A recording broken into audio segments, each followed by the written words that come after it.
Buenos días, mis hermanos, Dios les bendiga, Dios les guarde hoy. Las personas que puedan ver este video en su momento en las redes. Hoy los invito a que vayan al libro de Colosenses capítulo 2. Y mientras que usted lo busca, pues estaremos viendo un breve recuento de cómo en Colosenses era una iglesia casi perfecta. Estuvimos viendo la iglesia de Filipenses, donde estaba plagiada de el orgullo, la envidia, la contienda, la pelea. Y Pablo exhortaba a la gente a que buscaran la sabiduría en la palabra. Y aquí en el capítulo 1 nos enseña de cómo el Señor, a través de Epafras, amigo y consiervo de discípulo de Pablo, haya llegado la palabra a la iglesia de Colosas.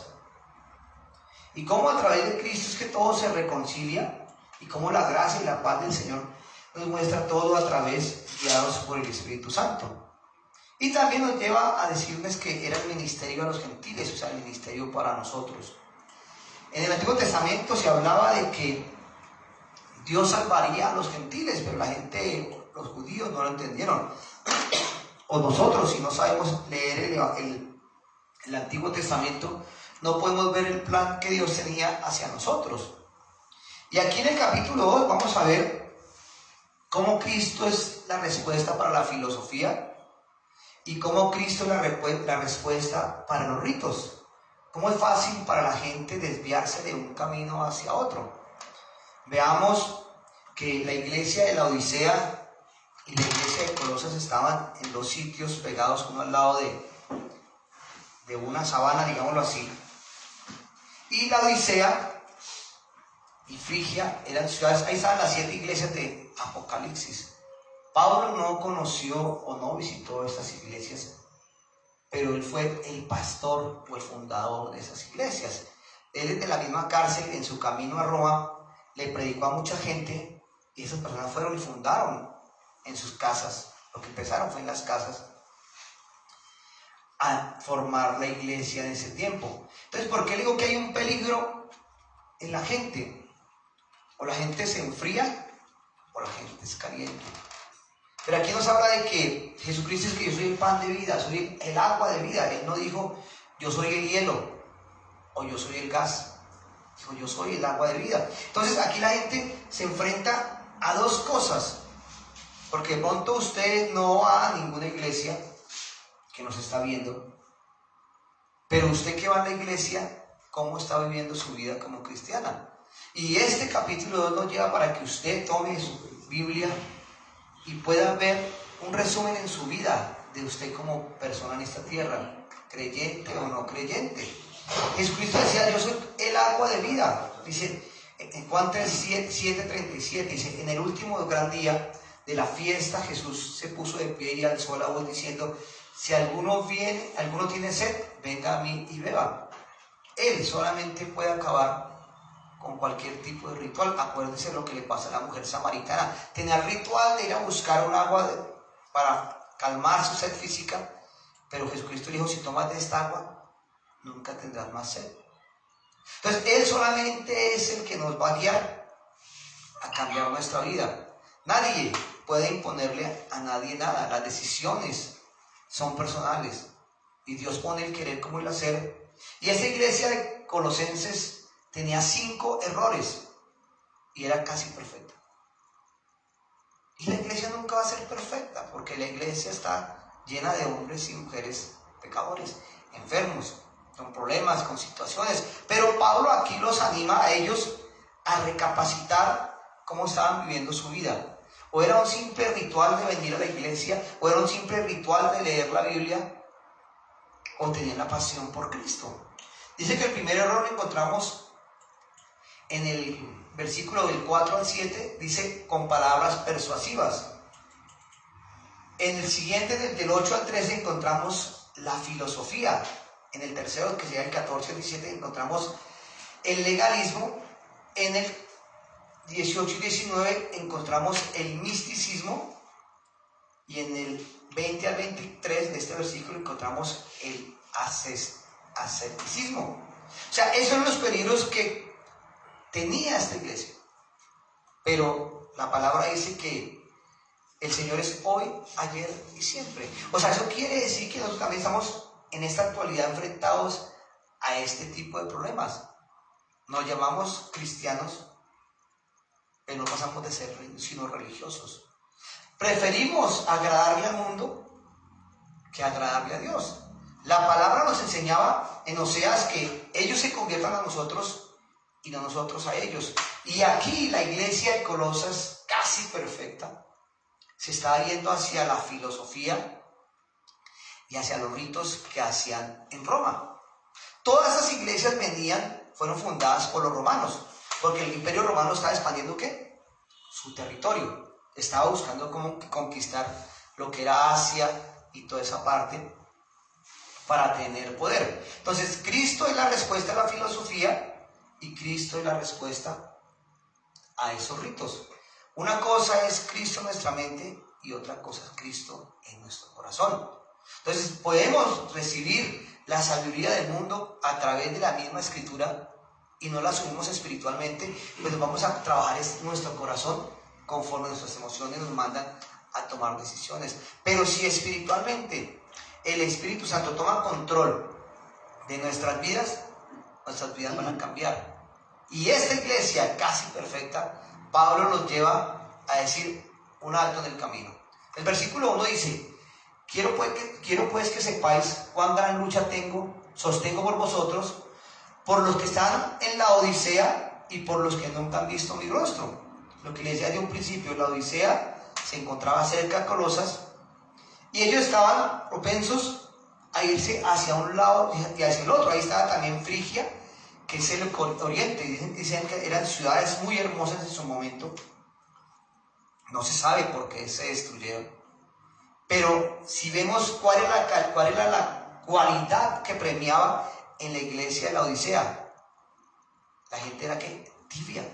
Tengo contra ti que has olvidado tu primer amor, aunque no eres ni frío ni caliente, pero eres tibio, y a los tuyos ¿qué? Los vomitaré de mi boca. Así dice en Apocalipsis. Uy, pastor, pero es que esa palabra es dura. Imagínense que Pablo decía esta lucha, y esa lucha traducida viene del original agonía. ¿Qué tan agonía es para usted? O no qué tan agonía es usted, sino que tan agonía en su corazón hay el dolor y lo que están viendo las personas de fuera. ¿Qué tanto le importa a ustedes esto? Esta mañana en la madrugada tuve un sueño con una familia que viene aquí a la peluquería. El señor está muy delicado, no tuve tiempo de llamarles, pero el señor está muy delicado de salud. El hijo me decía: Henry, usted que está más cerca de Dios, péguenos una ayudita. Y dije: claro, hermano, eso fue el principio de la semana. Pero fue un sueño que creo, no sé si ya el señor partiría con el Señor ya, pero era mi lucha interna de ponerme a orar por ellos apenas me desperté.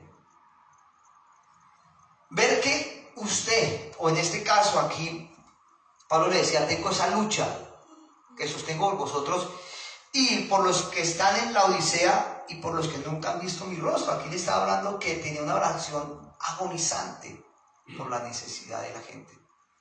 Estas personas eran creyentes, pero sabemos que la iglesia de la Odisea era una iglesia de condición tibia. La gente creía que por venir a la iglesia, la gente creía que porque estaba leyendo la Biblia estaban bien. No, eran tibios espiritualmente.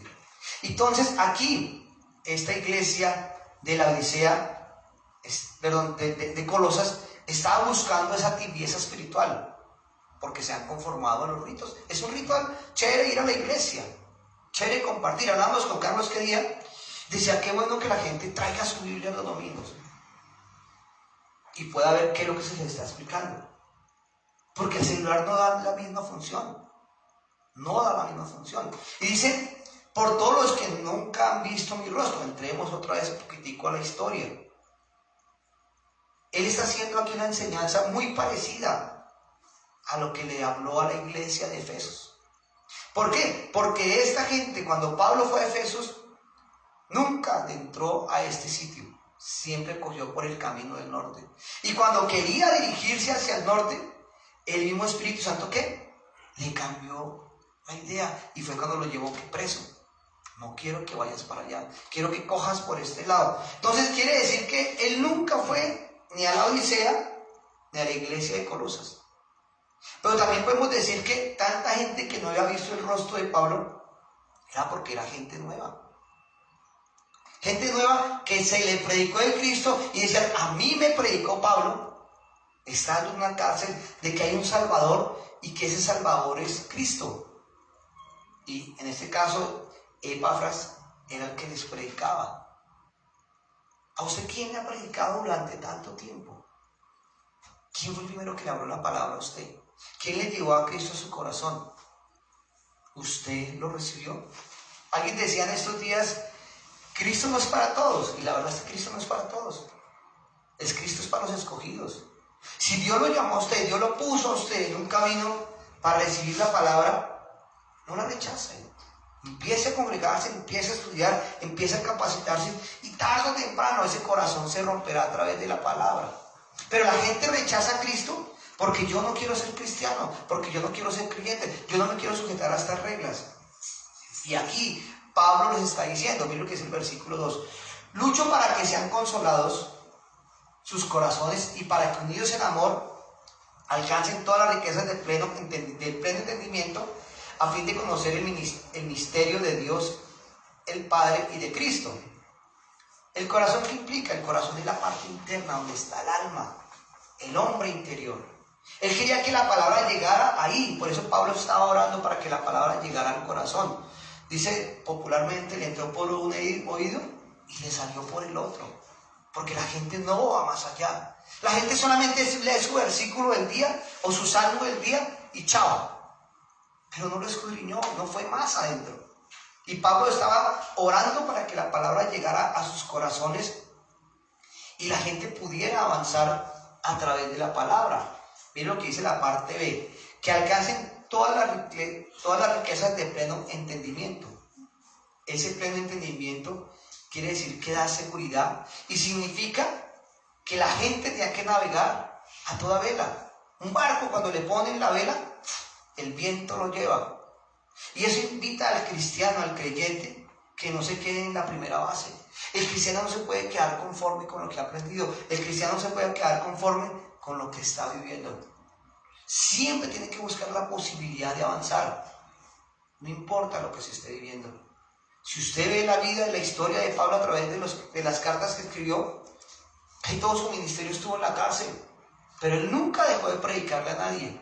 Y los exhortaba, los afinaba y les decía la verdad. Jesucristo le decía partida de víboras, sepulcros blanqueados. A la gente hay que decirle la verdad que son pecadores. A la gente hay que decirle lo que son. No, usted es lindo, usted es bello, Cristo lo ama. No, Cristo no lo ama. ¿Por qué? Porque él está en pecado, está apartado de Dios. La paga del pecado es muerte, mas la dádiva de Dios es la vida eterna. Acuérdese, Pablo, ¿a quién perseguía? A Cristo. ¿Y él estaba buscando personalmente a Cristo? No, él estaba matando ¿a quién? A los creyentes. Hoy la sociedad le juzga a usted. Hoy la sociedad lo condena a usted por ser creyente, pero no condena el pecado de otros. Ahí está la diferencia. Mire lo que dice en la parte C de ese versículo 2. A fin de conocer el misterio de Dios, el Padre y de Cristo. Otra traducción no lo expresa de esta manera. El misterio de Dios, es decir, Cristo. ¿Y cuál sería ese misterio de Cristo? Somos nosotros, la iglesia. Como les decía en un principio, desde el Antiguo Testamento se hablaba de que el Señor iba a liberar a los gentiles. El Señor ya sabía que el pueblo de Israel no lo iba a rechazar. El Señor sabe qué persona va a rechazar su llamado. La palabra es para todo el mundo, pero solamente los escogidos son los que decir, amén, Señor, me sujeto a tus reglas. Él lo dijo. Y siempre predicaremos de esa parte, que es una promesa muy tremenda para nosotros, que lo dijo en Efesios. Bendito Dios y Padre nuestro Señor Jesucristo, que nos bendijo con toda bendición espiritual en los lugares celestiales, para que fuéramos sin mancha. Pero nacemos bajo el pecado, pero tiene que venir Jesucristo, ¿para qué? Para limpiarnos de ese pecado. Miren lo que dice 1 Corintios 12:13. Así como el cuerpo es uno y tiene muchos miembros, pero todos los miembros del cuerpo, siendo muchos, son un solo cuerpo, y así también Cristo. Cristo tenía un cuerpo físico mientras estaba aquí en la tierra, y hoy Él tiene un cuerpo espiritual, y ese cuerpo somos ¿qué? Nosotros. A medida que el Señor va agregando personas a la iglesia, en personas enfermas, muertas espiritualmente, tenemos que darles vida y vida en abundancia a través de ¿qué? De la palabra. Por eso le decía en un principio, cuando Él perseguía a Cristo, Jesús le dijo, ¿por qué me persigues? Él puede haber dicho, pero ¿quién eres tú, Señor? Se lo dijo. Dijo, yo soy Cristo el que tú me persigues. No, pero yo estoy matando a los cristianos, a los que profesan tu nombre. Y por eso Jesús le dijo, ¿por qué me persigues? En el mundo tenemos aflicción, pero tenemos que tener claro que el Señor venció ¿qué? El mundo. O sea, ese misterio de Dios es Cristo. Ese misterio de Dios somos nosotros. A través de lo que el Señor está haciendo, sacándonos de ¿qué? Del lodo cenagoso y del fango. Dice 1 Corintios 12:13. Porque por un solo espíritu fuimos todos bautizados en un cuerpo, tanto judíos como griegos, tanto esclavos como libres, y a todos se nos dio a beber un mismo espíritu. O sea, a los judíos se les dio la palabra, pero es que la rechazaron. Pero usted y a mí, que gloria a Dios estamos aquí en este sitio aprendiendo de la palabra, se nos ha dado a beber del Espíritu Santo para crecer en la palabra. Para así, al ser bautizados, identificarnos y estar unidos a Cristo. Y veremos más adelante cuál es el propósito que usted tiene aquí en la tierra. En su trabajo, donde usted estudie, donde usted se capacite, ahí hay un propósito para usted. Entonces, Él manda a que haya una unidad en la iglesia. Pero la unidad la hizo el Señor a través del Padre, del Hijo y del Espíritu Santo para darnos vida y esa vida en abundancia. Ya nosotros como creyentes tenemos que trabajar y dar ese ejemplo de unidad. Pero algo que tiene el cristiano es que aún mata a sus heridos, persigue a sus heridos. Ahí se cayó, hay que darle duro. Juzguémoslo, condenémoslo porque está en pecado. No podemos ver la condición de él para ayudarlo a restaurar. Pero lo más tremendo es que es él cuando peca se aparta. Es tan tremendo el ser humano en su orgullo. Dice, yo soy capaz. No necesito ayuda de nadie. Yo puedo solo. Y cuando ya se ve en la inmunda, se ve lo más a fondo, es cuando levanta la mano y pide ayuda. Y se le puede dar una aspirina antes de que empezara ese dolor de cabeza tan tremendo. Miren lo que dice el versículo 13. En quienes están escondidos todos los tesoros del conocimiento, en quienes están escondidos todos los tesoros de la sabiduría y del conocimiento. ¿En quiénes están escondidos? En Jesucristo. Por eso la palabra dice, conoceréis la palabra y la palabra los hará libres. Si permanecéis mis palabras en vosotros, verdaderamente podréis ser ¿qué? Mis discípulos. Cuando la persona recibe la palabra y empieza a estudiar la palabra la que lo va a hacer libre y lo lleva a ser ¿qué? Discípulo de Jesús. Él es el depósito de todos los conocimientos. Dice en la primera parte del versículo 1 que tenemos un peligro de palabras persuasivas. Y en el versículo 4 dice, esto lo digo para que nadie nos engañe con palabras ¿qué? Persuasivas. Primer enemigo, las palabras persuasivas. Hoy la gente le gusta que le prediquen cosas bonitas. Tú puedes, tú eres un campeón, tú eres la niña de los ojos. Son palabras que lo llevan a elogiar a las personas, a sentirse importantes. En esa iglesia sí me quieren. Ese pastor sí me ama porque me habla bonito. Pero esa persona cuando se va para la casa, se va diciendo que fue bendecido a través de esas palabras. ¿Palabras qué? Persuasivas. Pero si a esa persona la confrontamos con el pecado, pues va a reconocer que no es sino un gusano de oprobio, que solamente estaba en el estiércol. Como decía Pablo, todo lo tengo por basura por amor a Cristo.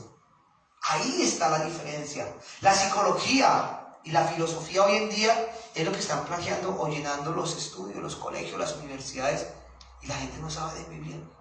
No les interesa la Biblia. ¿Por qué? Porque no encuentran nada bueno, no encuentran nada nuevo. Porque solamente les llaman a tener disciplina. Y la formación para usted y para mí como cristianos es estudiar la Biblia. Ahí está la diferencia, estudiar la Biblia. El miércoles tuvimos un estudio tremendo, ¿no, Carlos?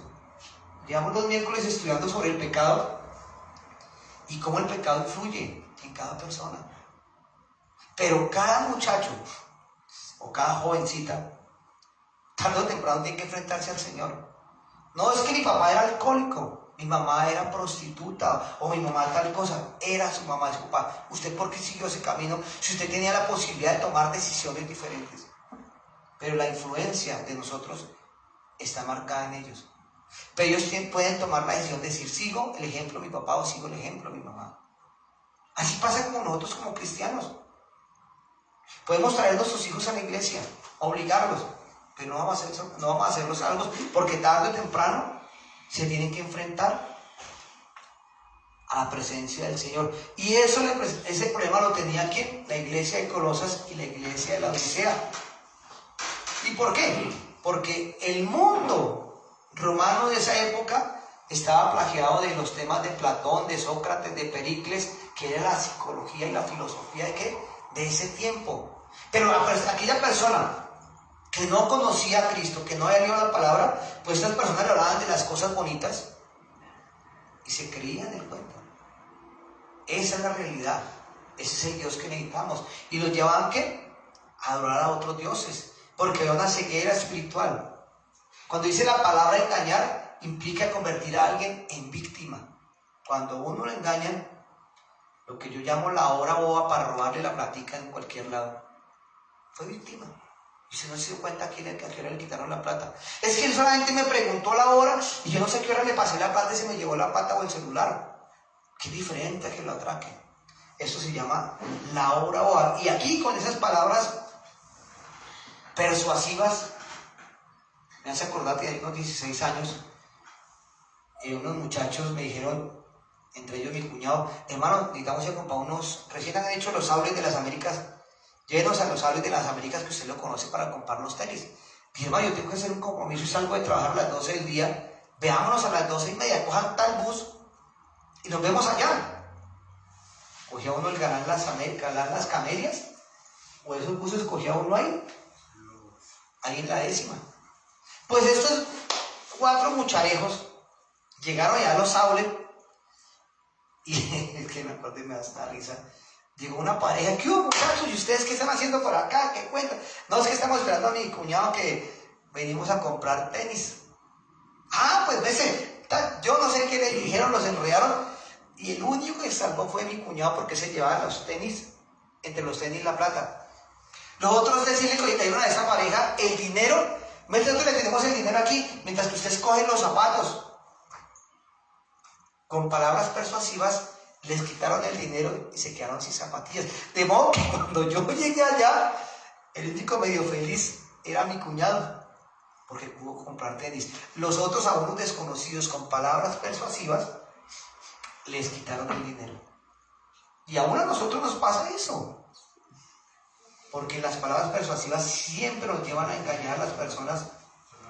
Y más si esa persona no tiene a Cristo en su corazón, pues es más fácil. Eso pasa cuando usted se acuerda de la serie esa de el violinista de Hamelin, el flautista de Hamelin, iba tocando la flauta y los ratones lo seguían. Nosotros seguimos el tema que la gente nos da porque no conocemos a Cristo. Miren lo que dice el versículo 5. Dice, porque aunque estoy ausente en cuerpo, no obstante en espíritu estoy con vosotros, gozando y mirando vuestro buen orden y la firmeza de vuestra fe en Cristo.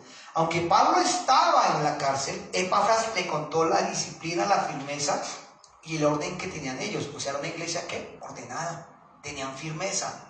Dice, mirando vuestro orden. Ese orden significa que se ponían uno al lado del otro, como se colocan los soldados o los militares de la época en Roma, o los soldados hoy en día, a marchar, todos para un mismo lado. Y nosotros como iglesia tenemos que unirnos en ese sentir, marchar todos hacia un lado. Pero tener en cuenta, la Biblia dice que siempre le dan lobos rapaces o lobos disfrazados de ovejas, para robarse ¿qué? Las ovejas de la iglesia. Por eso tenemos que tener muy claro quiénes somos en Cristo. Dice, y utilizó la palabra firmeza. Eso quiere decir inamovible. Dice la palabra que también es un estereotipo de algo que no cambia, inmutable. Pero nosotros los seres humanos somos variables. Hoy estoy contento, mañana estoy triste, hoy no me mire porque me mira. Eso somos nosotros. Ay, el pastor no me entiende. Ay, la hermana de la iglesia no me entiende. Es que tal cosa. Es que el otro no vino. Es que porque el otro no hace. Entonces yo no hago. Ahí estaba sufriendo la iglesia de Colosas por eso. Miren lo que dice 1 Corintios. Así que, hermanos míos y amados, estad firmes y constantes, creciendo en la obra del Señor, siempre sabiendo que vuestro trabajo en el Señor no es en vano. Hermano, lo que hemos hecho no ha sido en vano. Yo a veces me confronto y digo, Señor, viene la gente, pasa la gente. Eso sí que lo hemos visto últimamente. Viene un muchacho que ya lleva 4 domingos viniendo, ¿no? Y llega cuando hemos cerrado. No, es que pasó esto. Tranquilo, hermano, siga viniendo porque al menos llega el amén. Y pues, bienvenido sea. Llegará el momento que pondrá el celular temprano y llegará temprano. Pero, si usted tiene claro que lo que ha hecho para el Señor está en firmeza y está en tranquilidad, Dios obrará. Dios obrará. Pero Pablo decía que ellos tenían que tener mucho cuidado de ser arrastrados por las corrientes y la oratoria de los predicadores de hoy en día. Palabras bonitas y engañosas. Mire lo que dice el versículo 6. Por tanto, de la manera que habéis recibido al Señor Jesucristo, andad en Él. ¿Qué quiere decir una persona salva? Es una persona que tiene a ¿quién? A Cristo. No al pastor, no a la iglesia, sino a Cristo. Pero hay gente que dice, es que yo cumplo los mandamientos, por ende soy salvo. El hecho de que usted cumpla los mandamientos no lo hace salvo. A usted lo hace salvo solamente recibir ¿a quién? A la persona de Jesucristo. Ahí está la diferencia. Y dice, andar en Él, o sea, vivir en Él. Estar en la palabra, estar viviendo en lo que es el Señor.